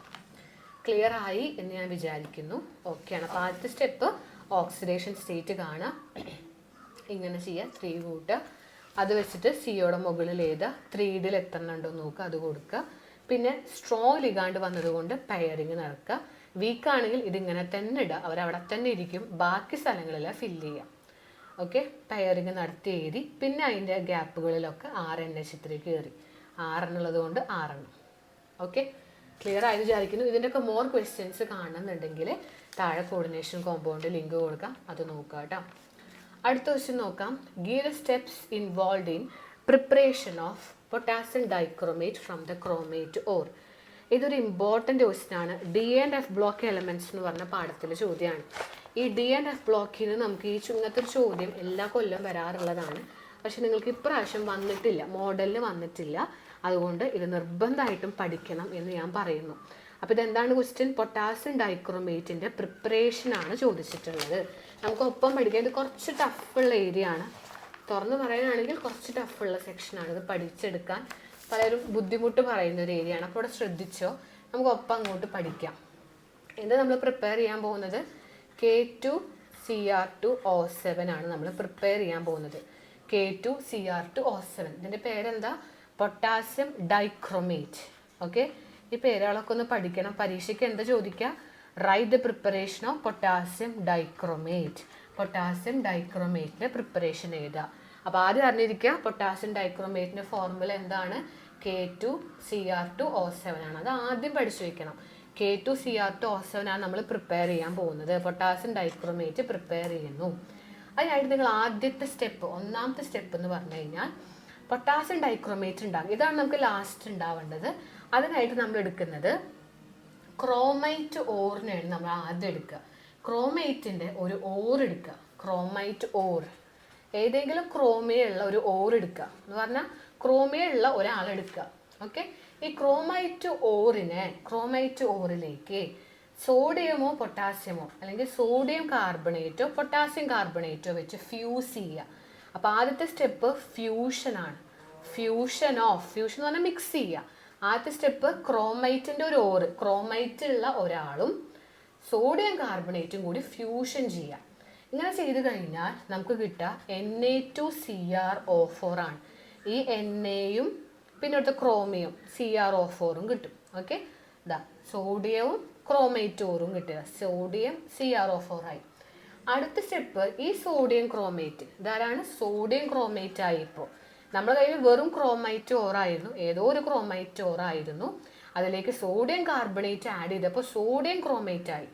ഈ സോഡിയം ക്രോമൈറ്റിലേക്ക് നമ്മളൊന്ന് ഫിൽട്ടർ ചെയ്യുക, ഒരു ആസിഡൊക്കെ ഒന്ന് ഒഴിക്കുക. എന്തൊക്കെ ചെയ്യേണ്ടത്? ഫിൽട്ടർ ചെയ്ത് അതിലേക്ക് അസിഡിഫിക്കേഷൻ ചെയ്യുക എന്ന് പറഞ്ഞാൽ ഏതെങ്കിലും ഒരു ആസിഡിനെ ഒഴിക്കുക. ഈ ആസിഡിനെ ഒഴിച്ചു കഴിഞ്ഞാൽ, ഏത് ആസിഡാന്ന് പറയാൻ നമ്മൾ ഒഴിക്കണം? സൾഫ്യൂരിക് ആസിഡ് തന്നെ ഒഴിക്കണം. H2SO4 തന്നെ ഒഴിക്കുക. അങ്ങനെ നമ്മളൊന്ന് ഫിൽട്ടർ ചെയ്ത് അസിഡിഫൈ ചെയ്ത് കഴിഞ്ഞാൽ നമുക്കിവിടെ കിട്ടുക Na2CrO4 എന്നുള്ളത് Na2Cr2O7 ആയി മാറും. എല്ലാത്തിൻ്റെ എണ്ണം കൂടും, ക്രോമിയത്തിൻ്റെയും ഓക്സിജൻ്റെ ഒക്കെ എണ്ണം കൂടും. അപ്പോൾ Na2Cr2O7 ആയി. ഇതിൻ്റെ പേര് സോഡിയം ഡൈക്രോമേറ്റ് ആയി. സോഡിയം ക്രോമേറ്റ് ഇപ്പം എന്തായി? സോഡിയം ഡൈക്രോമേറ്റ് ആയി. 2 ക്രോമിന് വന്നു, കണ്ട? സോഡിയം ഡൈക്രോമേറ്റ് ആയി. ലാസ്റ്റ് സ്റ്റെപ്പ് ഇതിനെടുക്കുക, സോഡിയം ഡൈക്രോമേറ്റ് എടുക്കുക. നമുക്ക് പൊട്ടാസ്യം ഡൈക്രോമേറ്റ് അല്ലേ വേണ്ടത്? സോഡിയം ഡൈക്രോമേറ്റ് വരെ ഞാൻ ഉണ്ടാക്കി. ഇനി സോഡിയം ഡൈക്രോമേറ്റിലേക്ക് സിമ്പിളായിട്ട് ഒരു KCl ഇട്ടുക. KCl ഒഴിക്കുക എന്ന് പറഞ്ഞാൽ പൊട്ടാസ്യം ആഡ് ചെയ്യുക. അപ്പം എന്താവും? സോഡിയം ഡൈക്രോമേറ്റ് പോയിട്ട് പൊട്ടാസ്യം ഡൈക്രോമേറ്റ് ആയി. ഇത്ര തന്നെ. പൊട്ടാസ്യം ഡൈക്രോമേറ്റ് ഫോം ചെയ്തു. ആരാ? K2Cr2O7 കിട്ടി. ഇതാണ് നമ്മുടെ ആള്. ഇങ്ങനെ 3 സ്റ്റെപ്പാണുള്ളൂ. ഇതാണ് നിങ്ങൾക്ക് വലിയ സെൻറ്റൻസ് ആക്കിയിട്ടും വലിയ റിയാക്ഷൻ ആയിട്ടൊക്കെ ടെക്സ്റ്റ് ബുക്കിലുള്ളത്. അപ്പോൾ എങ്ങനെ മനസ്സിലാക്കുക? ആദ്യം ഒരു ക്രോമൈറ്റ് ഓർ എടുക്കുക. ആരുടെ? പൊട്ടാസ്യം ഡൈക്രോമേറ്റിൻ്റെ. അതായത് നമ്മൾ ഉണ്ടാക്കുന്നത് K2Cr2O7 ആണ്. അതിൻ്റെ ഒരു ക്രോമൈറ്റ് ഓർ എടുക്കുക. അപ്പോൾ എങ്ങനെ എഴുതാം? Chromite ore of potassium dichromate. പൊട്ടാസ്യം ഡൈക്രോമേറ്റിൻ്റെ ഏതെങ്കിലും ഒരു ക്രോമൈറ്റ് ഉള്ള ഓർ എടുക്കുക, ഫ്യൂസ് ചെയ്യുക വിത്ത് Na2CO3. സോഡിയാണ് ആദ്യം വേണ്ടത്. അപ്പോൾ സോഡിയം ക്രോമേറ്റ് ആയി. Na2CrO4 ആയിട്ടാ. Cr-ഉം O4 ആയി. ഇനി അതെടുത്ത് അതിലേക്ക് സൾഫ്യൂരിക് ആസിഡ് ഒഴിക്കുക. അപ്പോൾ സോഡിയം ഡൈക്രോമേറ്റ് ആയി. Cr2O7 ആയി. ഇവിടെ Cr എന്നുള്ളത് ഇവിടെ Cr2 ആയി. O4 എന്നുള്ളത് O7 ആയി. ഇനി ഇതിലേക്ക് സോഡിയം ഡൈക്രോമേറ്റ് കിട്ടി. പൊട്ടാസ്യം ഡൈക്രോമേറ്റ് വേണ്ടത്. അപ്പോൾ പൊട്ടാസ്യത്തിൻ്റെ ആരെങ്കിലും ആഡ് ചെയ്യുക, പൊട്ടാസ്യം ക്ലോറൈഡ് ആഡ് ചെയ്യുക. അപ്പോൾ ആദ്യം ഫ്യൂഷൻ, പിന്നെ ഫിൽറ്ററിങ് ആൻഡ് അസിഡിഫിക്കേഷൻ, പിന്നെ KCl ആഡ് ചെയ്യുക. ഇതാണ് സംഭവം. ഇങ്ങനെയെങ്കിലും നിങ്ങൾ എഴുതാൻ പറ്റുന്നവർ ഇങ്ങനെ എഴുതിക്കോ. ഇനി ഡീറ്റെയിൽഡ് എന്ന് പറഞ്ഞാൽ ഇതാണ് ഇതിൻ്റെ ഡീറ്റെയിൽഡ് റിയാക്ഷൻ. ആദ്യം ഫ്യൂഷൻ ആണ്. നേരത്തെ പറഞ്ഞതുപോലെ fusion of chromite ore of K2Cr2O4. നമ്മൾ എന്ത് ചെയ്യുക? K2Cr2O4 ഒരു ക്രോമൈറ്റ് ഓർ എടുത്തു, ഫ്യൂഷൻ ചെയ്തു. സോഡിയമോ പൊട്ടാസ്യമോ എടുക്കാം, NaCO3 എടുക്കാം, KCO3 എടുക്കാം. അപ്പോൾ നമ്മളിതാ ഒരു ഓർ എടുത്തു. ഇതാണ് നമ്മുടെ ഓറ്, ക്രോമൈറ്റ് ഉള്ള ഓറ്. ക്രോമൈറ്റ് ഓർ ആരാണ്? FeCr2O4 എടുത്തു. FeCr2O4. സോഡിയം കാർബണേറ്റ് ആഡ് ചെയ്തു ഇൻ പ്രസൻസ് ഓഫ് ഓക്സിജൻ. അപ്പോൾ നമുക്ക് എന്ത് കിട്ടി? സോഡിയം ക്രോമേറ്റ് കിട്ടി. കണ്ടോ? ഒരു Cr-ഉം O4-ഉം. ഇനി അതെടുത്തു. ഇത് യെല്ലോ കളറാണ്. ആ സോഡിയം ക്രോമേറ്റ് എടുത്തു, ഫിൽറ്റർ ചെയ്തു, അസിഡിഫൈ വിത്ത് സൾഫ്യൂരിക് ആസിഡ് എന്ന് എഴുതാം. അപ്പോൾ യെല്ലോ എന്നുള്ളത് ഓറഞ്ച് കളറായി. അപ്പോൾ Na2CrO4 എന്നുള്ളത് Na2Cr2O7 ആയി. അതെടുത്തിട്ട് KCl ആഡ് ചെയ്താൽ K2Cr2O7 ആയി. ഇതാണ് നോക്കേണ്ടത്. ഇവിടെ FeCr2O4 എന്നാണ്, അത് Na2CrO4 ആവുന്നു സോഡിയം കാർബണേറ്റ് ഇട്ടപ്പോൾ. പിന്നെ അതിലേക്ക് സൾഫ്യൂരിക് ആസിഡ് H2SO4. ഇവിടെ H+ ഇട്ടാൽ അതിൻ്റെ അർത്ഥം സൾഫ്യൂരിക് ആസിഡ് എന്നാണ്, ആസിഡ് എന്നുള്ള അർത്ഥമാണ്. അപ്പോൾ അതെന്തായി? Cr2O7 ആയി. അതിലേക്ക് KCl ഇട്ടപ്പോൾ K2Cr2. ഒന്നുകിൽ നിങ്ങൾ ഈ റിയാക്ഷൻ പഠിക്കുക, അല്ലെങ്കിൽ നിങ്ങൾ ഈ സെൻറ്റൻസ് പഠിക്കുക. ആദ്യം ഫ്യൂഷൻ ആണ്, രണ്ടാമത്തത് അസിഡിഫിക്കേഷൻ ആണ്, മൂന്നാമത്തത് KCl ആഡ് ചെയ്യലാണ്. ഒന്നുകിൽ സെൻറ്റൻസ് ഇത് 3 പഠിക്കുക, അല്ലെങ്കിൽ റിയാക്ഷൻ പഠിക്കുക. ഇനി പറ്റാത്ത ആൾക്കാർ ഇങ്ങനെയെങ്കിലും എഴുതി വെക്കുക. അതാണ് എനിക്ക് പറയാനുള്ളത്. ഇത് പഠിക്കണം. കുറേ തവണകളായി ക്വസ്റ്റ്യൻ പേപ്പറിൽ ഇത് വന്നിട്ടുണ്ട്. അടുത്ത ചോദ്യത്തിലേക്ക് കിടക്കാം. Daniell cell convert chemical energy liberated during redox reaction to electrical energy. ചിലപ്പോൾ ചോദിക്കാം എന്താണ് ഡാനിയൽ സെൽ എന്ന് ചോദിച്ചാലോ. അപ്പോൾ ഇത് പഠിക്കുന്നത് നല്ലതാണ്. ഡാനിയൽ സെൽ എന്ന് പറഞ്ഞാൽ കെമിക്കൽ എനർജീനെ ഇലക്ട്രിക്കൽ എനർജിക്ക് മാറ്റുകയാണ് ചെയ്യുക. കുറേ കെമിക്കൽ റിയാക്ഷൻസ് ഒക്കെ നടത്തി ആ കെമിക്കൽ എനർജീനെ കറണ്ടാക്കി മാറ്റുന്ന ആളാണ് ഡാനിയൽ സെൽ. അതിൻ്റെ റിയാക്ഷൻ നിങ്ങൾക്ക് തന്നിട്ടുണ്ട്. Zn + Cu 2+ gives Zn2 + Cu. ഇതാണ് ഡാനിയൽ സെൽ. ഇത് പഠിക്കുന്നത് നല്ലതാട്ടോ. ഡാനിയൽ സെല്ലിൽ റിയാക്ഷൻ എഴുതാൻ പറയാറുണ്ട്. അപ്പോൾ ഇത് പഠിക്കുന്നത് നല്ലതാ. Zn2+ ആയി, Cu 2+ എന്നുള്ളത് Cu ആയി. ഓക്കെ, ഇവിടെ 2 വന്നു, ഇവിടെ 2 പോയി. അപ്പോൾ ആദ്യത്തെ ക്വസ്റ്റ്യൻ ചോദ്യം ഇത് ആക്ച്വലി 4 മാർക്കിൻ്റെ ചോദ്യമാണ്. Identify anode and cathode. ഇവിടുത്തെ ആനോഡ് ഏതാ, കാഥോഡ് ഏതാന്ന് ചോദ്യം. അതെങ്ങനെ മനസ്സിലാക്കാൻ പറ്റുക? സിങ്ക് 2+ ആയി. നോക്കി നിങ്ങൾ, സിങ്ക് 2+ ആയി എന്ന് പറഞ്ഞാൽ എന്താ അർത്ഥം എന്ന് അറിയോ? അത് 2 ഇലക്ട്രോൺസുകളെ കൊടുത്തു. 2+ ആയി എന്ന് പറഞ്ഞാൽ കുരിശ് വന്നു എന്ന് ആലോചിച്ചാൽ മതി. ഇതിൻ്റെ കൂടെ കുരിശ് വന്നു എന്ന് പറഞ്ഞാൽ എന്താ അർത്ഥം? അത് 2 ആളെ കൊടുത്തു. 2 ഇലക്ട്രോൺസിനെ കൊടുക്കണ ആളാണ് ആനോഡ്. ഇവിടെയാണ് ഓക്സിഡേഷൻ നടന്നു എന്ന് പറയാ. അപ്പം ഇങ്ങനെ എഴുതി വെച്ചോ. സിങ്ക് 2+ ആയി, അതിൻ്റെ അർത്ഥം അതാണ് ആനോഡ്. കൊടുത്ത ആളാണ് ആനോഡ്, അതാണ് ഓക്സിഡേഷൻ. ആനനെ അലയ്ക്കുക. ആന എപ്പോഴും കൊടുക്കും, എല്ലാവർക്കും നല്ല ചവിട്ടും കുത്തൊക്കെ കൊടുക്കും.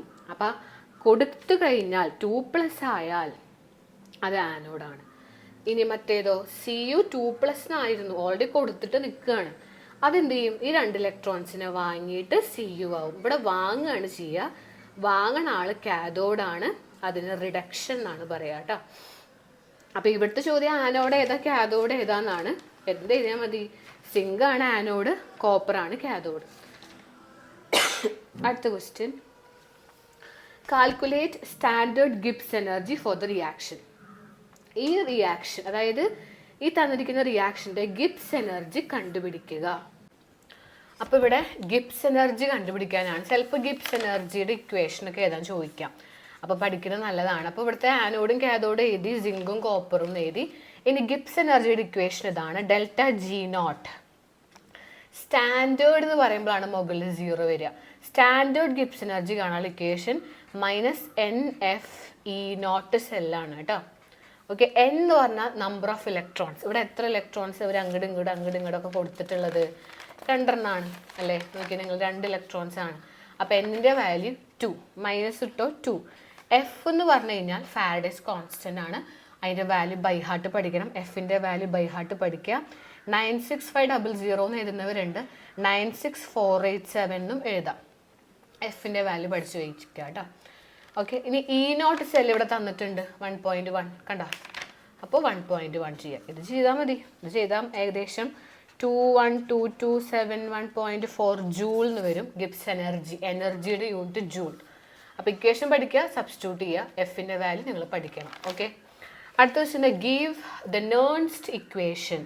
ഇവിടുത്തെ നേൺസ്റ്റ് ഇക്വേഷൻ എഴുതാം. ഈ സെല്ലിൻ്റെ, ഈ ഡാനിയൽ സെല്ലിൻ്റെ നേൺസ്റ്റ്, ഇത് ഡിറൈവ് ചെയ്യാനും ചോദിക്കാറുണ്ട് പരീക്ഷയ്ക്ക്. അതിൻ്റെ വീഡിയോ ഞാൻ ഓൾറെഡി ചെയ്തിട്ടുണ്ട്. അപ്പോൾ നിങ്ങൾ ഈ കണ്ടുകൊണ്ടിരിക്കുന്ന ഈ വീഡിയോ കംപ്ലീറ്റ് കണ്ട് പഠിച്ചാൽ എത്രയും വേഗം നിങ്ങൾ ഞാൻ താഴെ കമൻറ്റ് ബോക്സിൽ ഇട്ടിട്ടുള്ള ഓരോ വീഡിയോസായിട്ട് കാണാം. ഓക്കെ, അതിൽ ഉറപ്പുള്ള ചോദ്യങ്ങൾ ഓൾറെഡി ഇട്ടിട്ടുണ്ട്. അതൊക്കെ കണ്ടാൽ എല്ലാ ടോപ്പിക്സും ആയി. അപ്പോൾ സമയമുള്ളവർ ഈ വീഡിയോ കണ്ട് പഠിച്ചവർ ആ താഴെയുള്ള കമൻറ്റ് ബോക്സിലുള്ള 1 കോർഡിനേഷൻ കോമ്പൗണ്ടിൻ്റെ വീഡിയോ കാണാം. 2 ഞാൻ ഒരു നെയിംഡ് റിയാക്ഷൻ എന്നൊക്കെ പറഞ്ഞിട്ടുണ്ടാവും, സ്റ്റോറി പോലെ നിങ്ങളെ പഠിപ്പിച്ചതാണ്. നെയിംഡ് റിയാക്ഷൻസിൻ്റെ സ്റ്റോറി, അത് കാണാം. Okay, yes. അപ്പോൾ ഇവിടെ നേൺസ്റ്റ് ഇക്വേഷൻ ഏതാണ് പറഞ്ഞിട്ടുള്ളത്? ഇതാണ് Nernst equation. E cell equal to, 1 മാർക്കിനെ ചോദിച്ചിട്ടുള്ള ഡെറിവേഷൻ വേണ്ട, എന്താണ് എഴുതിയാൽ മതി. E cell equal to E0 cell minus 2.303 RT/NF log മുകളിലെ ആനോഡ് എഴുതുക Zn2+, താഴെ കാഥോഡ് എഴുതുക കേട്ടോ.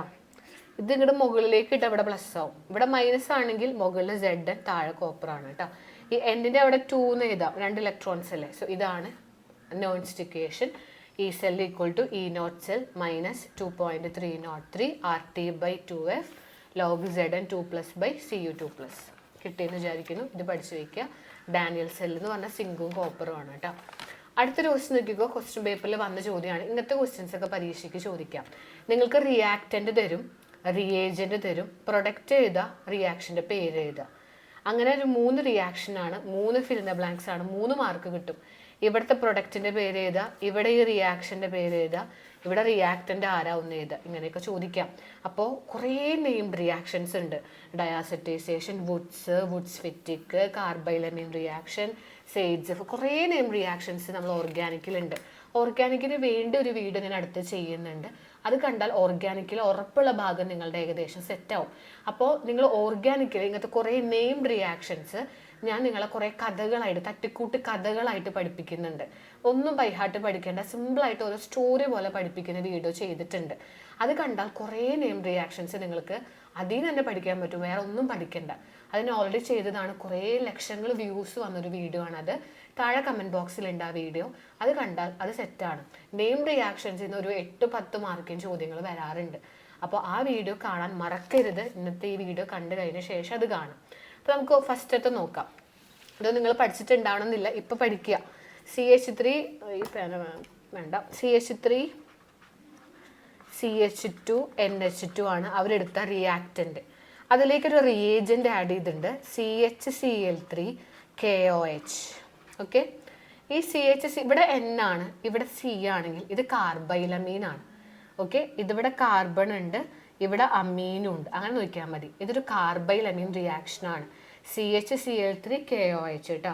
ഇവിടെ നമുക്ക് ഫോം ചെയ്യുന്ന ആൾ തലഭാഗങ്ങൾ മിക്സ് ചെയ്താൽ മതി. തലഭാഗങ്ങൾ മിക്സ് ചെയ്യാന്ന് പറഞ്ഞാൽ ഇതാ, ഇത്രയും തലം മിക്സ് ചെയ്യുക, ഇതിൻ്റെ തലയും മിക്സ് ചെയ്യുക. കാർബൈലമീൻ, അപ്പം CH3 CH2NC എന്ന് പറഞ്ഞ ആളാണ് ഇവിടെ ഫോം ചെയ്യുക. ഈ റിയാക്ഷൻ്റെ പേര് കാർബൈലമീൻ റിയാക്ഷൻ എന്നാണ് പറയുക കേട്ടോ. ഓക്കെ, കാർബൈലമീൻ റിയാക്ഷൻ ഇപ്പം തന്നെ പഠിച്ചോ, ഈ ഒരെണ്ണയിൽ ഇപ്പോൾ പഠിച്ചോ. സപ്പോസ് നിങ്ങൾക്ക് നാളത്തെ പരീക്ഷയ്ക്ക് കാർബൈലമീൻ റിയാക്ഷൻ വെച്ചാൽ ഇത് എഴുതിയ മാർക്കാണ്. ഇപ്പോൾ CH3CH2NH2 CHCl3KOH ആഡ് ചെയ്താൽ ഈ തലഭാഗങ്ങൾ മിക്സ് ചെയ്യുക, CH3CH2NC ഇതാണ് നമുക്ക് അവിടെ ഫോം ചെയ്യുക. അപ്പോൾ ഇവിടെ റിയാക്ടൻ്റ് റിയേജൻ്റ് എന്ന് പറഞ്ഞാൽ ഏരോ മാർക്കിന് മുകളിൽ ഇടുന്നതാണ്. അപ്പോൾ കിട്ടുന്ന പ്രൊഡക്റ്റ് ഏതെങ്ങനെയാണ് CH3CH2N ഇവിടെ വരെ എഴുതുക, N പിന്നെ ഇവിടെ ഒരു സിയും കൂടി ചേർത്താൽ ഇതായി റിയാക്ഷൻ്റെ പേര് കാർബൈലമീൻ. അടുത്തത് എന്താണ്?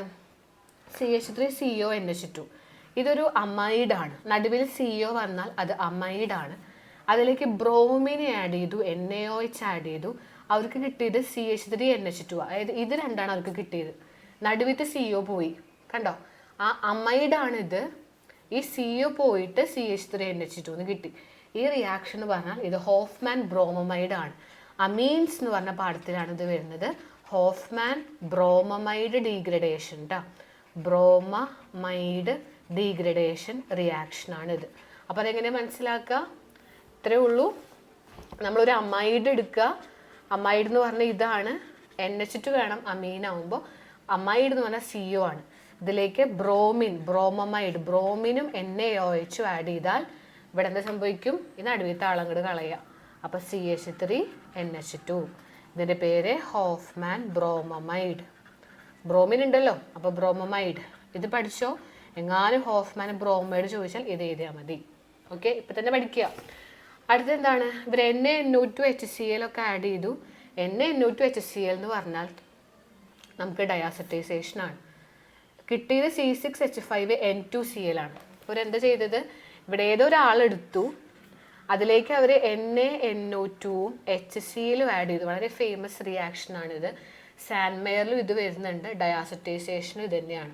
അപ്പോൾ അവർക്ക് കിട്ടിയത് C6H5 എന്ന് പറഞ്ഞ ബെൻസീനാണ്.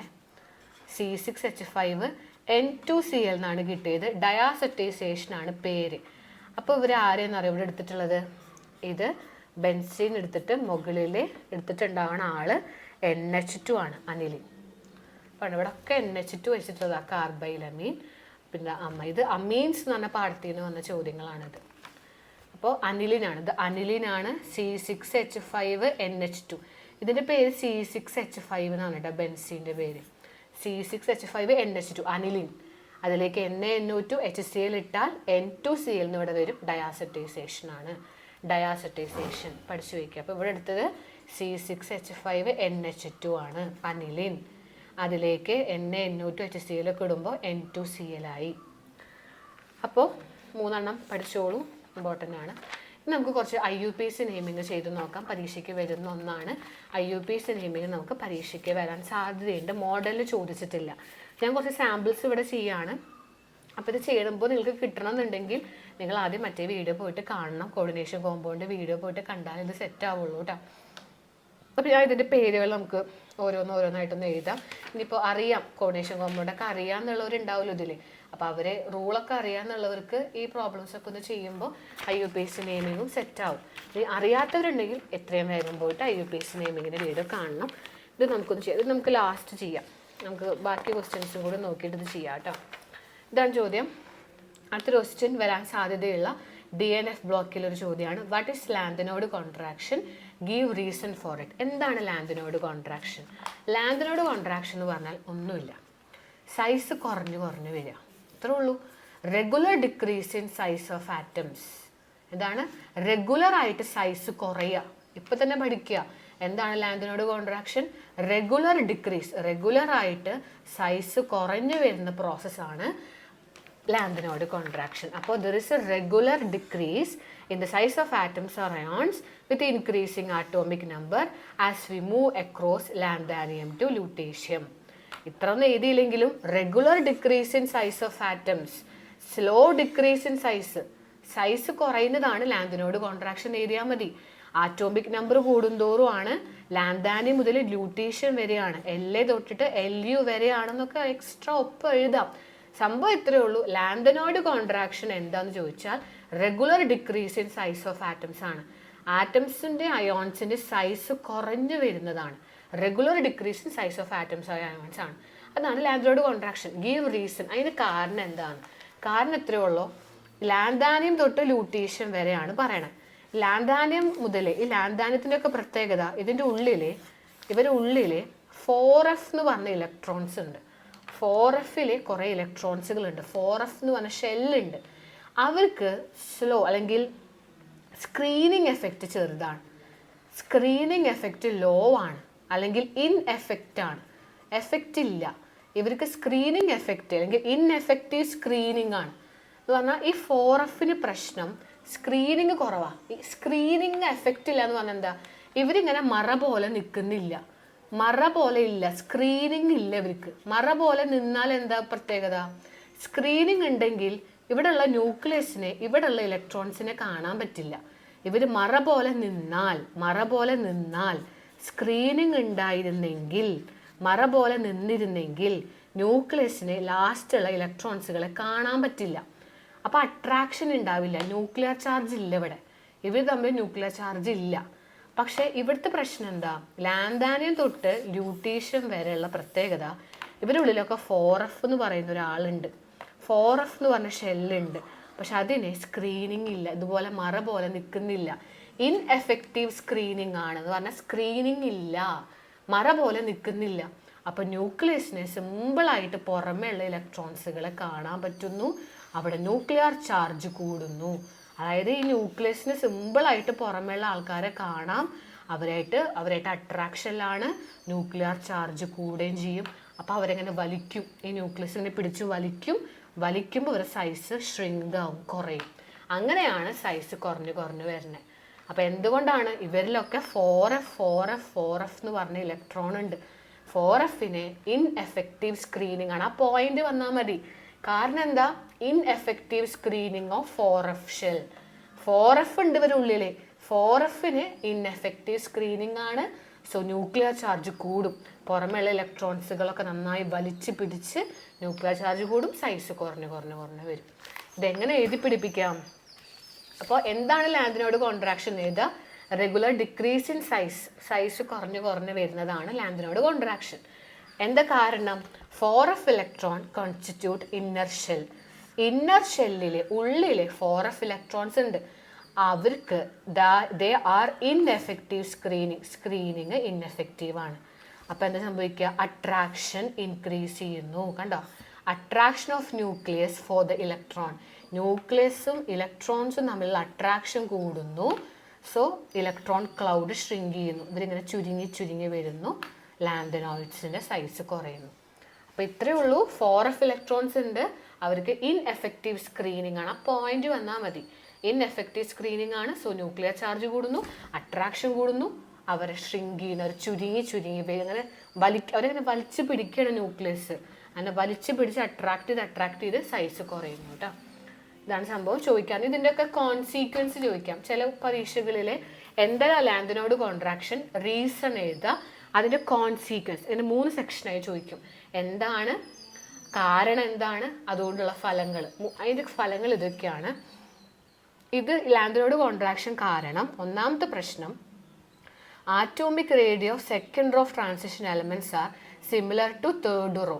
സെക്കൻഡ് റോയ്ക്കും തേർഡ് റോയ്ക്കും സിമിലർ ആണ് സൈസ്. അതാണ്. അപ്പോൾ നിങ്ങൾക്ക് ചിലപ്പോൾ ഈ ലൈൻ തരും, atomic radius of second row and third row almost same. Second റോയ്ക്കും തേർഡ് റോയ്ക്കും ഓൾമോസ്റ്റ് സെയിം റേഡിയസ് ആണ്. എന്താണ് കാരണം? ലാൻഡിനോട് കോൺട്രാക്ഷൻ ആണ്. അങ്ങനെയും ചോദിക്കാം. ഇത് തന്നിട്ട് ഇതിന് കാരണം ചോദിച്ചാൽ ലാൻഡിനോട് കോൺട്രാക്ഷൻ ആണ്. റെഗുലർ ഡിക്രീസ് ഇൻ സൈസ് കുറഞ്ഞു വരുന്നു, 4f ഉണ്ട് എന്ന് എഴുതിയാൽ മതി. വേറൊരു പ്രശ്നമാണ് ഇതുകൊണ്ടുണ്ടാവുന്നത്, identical radii of zirconium and hafnium. ZRനും HFനും സിർക്കോനിയത്തിനും ഹാഫ്നിയത്തിനും ഒരേ റേഡിയസ് ആണ്. അതും ലാൻഡിനോട് കോൺട്രാക്ഷൻ കാരണമാണ്. അതേപോലെ അവർക്കൊക്കെ സിമിലർ പ്രോപ്പർട്ടീസ് ആണ്, ഡിഫിക്കൽട്ട് ടു സെപ്പറേറ്റ് ആണ്. അപ്പോൾ ഈ ട്രാൻസിഷൻ എലമെന്റ്സുകൾക്കെല്ലാം, ലാൻഡിനോഡുകൾക്കെല്ലാം ഒരേ പ്രോപ്പർട്ടിയാണ്, അവരെ സെപ്പറേറ്റ് ചെയ്യാൻ ബുദ്ധിമുട്ടാണ്. അതും മറ്റൊരു പ്രശ്നമാണ്. അപ്പോൾ ഇതൊക്കെ 3 പ്രശ്നയിലും പഠിച്ചു വെച്ചോ. ലാൻഡിനോട് കോൺട്രാക്ഷൻ കാരണം 3 പ്രശ്നങ്ങൾ ഉണ്ടാവുന്നുണ്ട്. ഈ 3 എന്ത് വന്നാലും ഏതാ consequences. What are the consequences of lanthanoid contraction? Lanthanoid കോൺട്രാക്ഷൻ്റെ കോൺസിക്വൻസ് പ്രശ്നങ്ങൾ. ഒന്നാമത്തെ പ്രശ്നം, second row third row have similar radius. ഒരേ റേഡിയസ് ആണ് ഇവർ രണ്ടുപേർക്കും. പിന്നെ similar radius of zirconium and hafnium, രണ്ടുപേർക്കും ഓൾമോസ്റ്റ് സെയിം റേഡിയസ് ആണ്. പിന്നെ എല്ലാ ലാന്തിനോഡുകൾക്കും ലാന്താനിയം തൊട്ട് ലൂട്ടീഷ്യം വരെ എല്ലാവർക്കും സിമിലർ പ്രോപ്പർട്ടി ആണ്, ഡിഫിക്കൽട്ട് ടു സെപ്പറേറ്റ് ആണ്. ഇത് മൂന്നും എന്തുകൊണ്ടാണ്? ലാന്തിനോട് കോൺട്രാക്ഷൻ കൊണ്ടാണ്.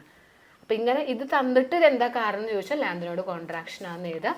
റീസൺ ചോദിച്ചു കഴിഞ്ഞാൽ ഇൻഎഫക്റ്റീവ് സ്ക്രീനിങ് ആണെന്ന് എഴുതാം. ഇനി അടുത്തൊരു ചോദ്യം, explain the reaction between primary secondary tertiary amines with Hinsberg reagent. ഇത് അമീൻസ് എന്ന് പറഞ്ഞ പാഠത്തിലെ പ്രൈമറി അമീൻ, സെക്കൻഡറി അമീൻ, ടെർഷറി അമീൻ അവരെങ്ങനെ മനസ്സിലാക്കാം എന്നാണ് ചോദ്യം. നമ്മൾ നേരത്തെ ടോളൻസും ഫെലിങ്സും പഠിച്ചു. ആൽഡിഹൈഡുകളെയും കീറ്റോൺസുകളെയും മനസ്സിലാക്കാനാണ് ടോളൻസും ഫെലിങ്സും നമ്മൾ ഫസ്റ്റ് പഠിച്ചതാണ്. ആൽഡിഹൈഡും കീറ്റോണും മനസ്സിലാക്കാനാണ് ടോളൻസ് ടെസ്റ്റ്. അതേപോലെ പ്രൈമറി സെക്കൻഡറി ടെർഷറി അമീൻസുകൾ മനസ്സിലാക്കാനാണ് ഹിൻസ്ബർഗ് ടെസ്റ്റ് കേട്ടോ. അമീൻസ് എന്ന് പറഞ്ഞ പാഠത്തിലാണ്. സോ പ്രൈമറി അമീൻ ആണോ, how can you distinguish primary secondary tertiary amines എന്ന് ചോദിച്ചാൽ ഹിൻസ്ബർഗ് റിയേജൻ്റ് ആണ്, ഹിൻസ്ബർഗ് ടെസ്റ്റ് ആണ്. അപ്പോൾ ആരാ ഹിൻസ്ബർഗ് റിയേജൻ്റ് എന്ന് അറിയോ? ബെൻസീൻ സൾഫോണിൽ ക്ലോറൈഡ് ആണ്. C6H5SO2Cl ആണ് കേട്ടോ. ഇപ്പം തന്നെ പഠിക്കുക, ബെൻസീൻ സൾഫോണിൽ ക്ലോറൈഡ് ആണ് നമ്മുടെ ഹിൻസ്ബർഗ് റിയേജൻ്റ്. അപ്പോൾ ഒരു പ്രൈമറി അമീനിലേക്ക് ഹിൻസ്ബർഗ് റിയേജൻ്റ് ഇട്ടാൽ N alkyl benzene sulphonyl chloride കിട്ടും. അപ്പോൾ നമ്മൾ ഇട്ടത് ബെൻസീൻ സൾഫോണിൽ ക്ലോറൈഡ് ആണ്.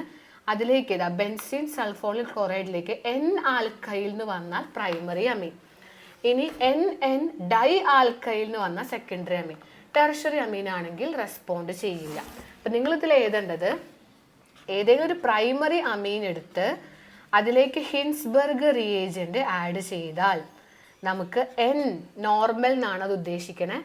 N ആൽക്കൈൽ, പിന്നെ നമ്മൾ ആളെ പേര് എഴുതുക, ഹിൻസ്ബർഗ് റിയേജൻ്റ് ആരാ? Benzene sulphonyl chloride. അത് പഠിക്കണം കേട്ടോ, ഇത് കിട്ടും. സെക്കൻഡറി അമീനിലേക്കാണ് ഇട്ടത് ഹിൻസ്ബർഗ് റിയേജൻ്റ് ഇട്ടത് എന്ന് വിചാരിക്കേ. അങ്ങനെ ഇട്ടാൽ NN ഡൈ ആൽക്കൈലാണ് കിട്ടുക. അതാണ് വ്യത്യാസം. ടെർഷറി അമീനും ഹിൻസ്ബർഗ് റിയേജൻ്റും കൂടി റെസ്പോണ്ട് ചെയ്യില്ല. കണ്ട. അപ്പോൾ ഇത് നിങ്ങൾക്ക് ഒന്നെങ്കിൽ ഇങ്ങനെ എഴുതാം, അല്ലെങ്കിൽ റിയാക്ഷൻ ആയിട്ട് എഴുതാം.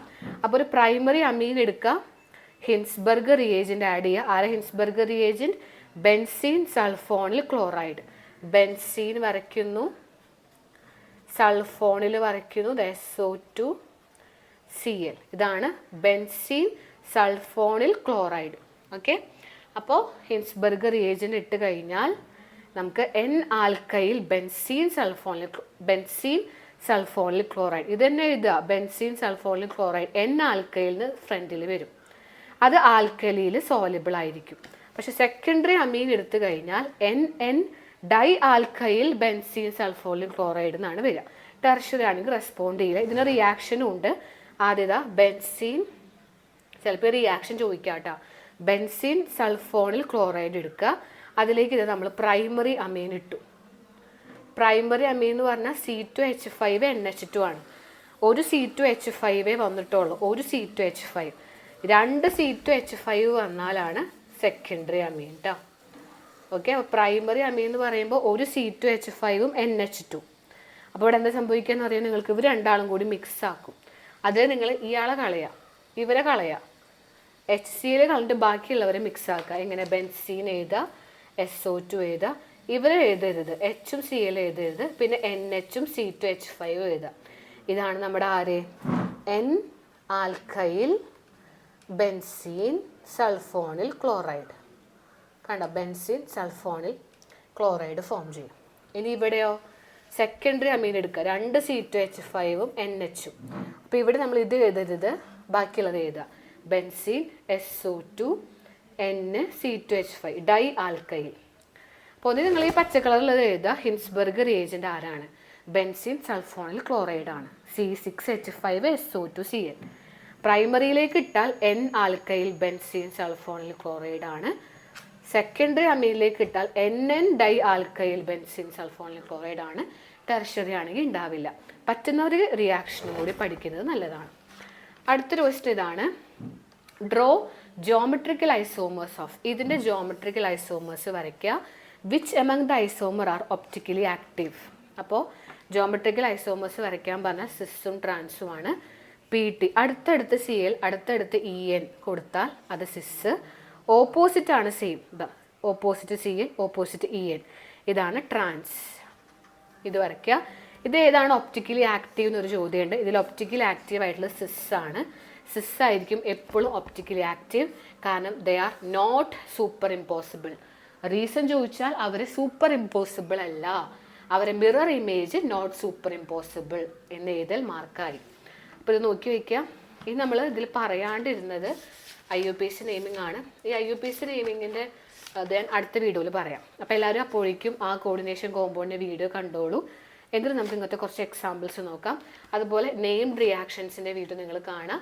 കുറച്ച് ഇമ്പോർട്ടൻറ്റ് നെയിംഡ് റിയാക്ഷൻസിൻ്റെ വീഡിയോ ഞാൻ അടുത്തതിൽ ഉൾപ്പെടുത്താം. അപ്പോൾ ഇതും ഞാൻ അടുത്ത വീഡിയോയിൽ ഉൾപ്പെടുത്താം. അപ്പോഴേക്കും നിങ്ങൾ എല്ലാവരും എത്രയും വേഗം ചെന്നിട്ട് താഴെ കമൻറ്റ് ബോക്സിലുള്ള കോർഡിനേഷൻ കോമ്പൗണ്ടിൻ്റെ വീഡിയോ കാണാം.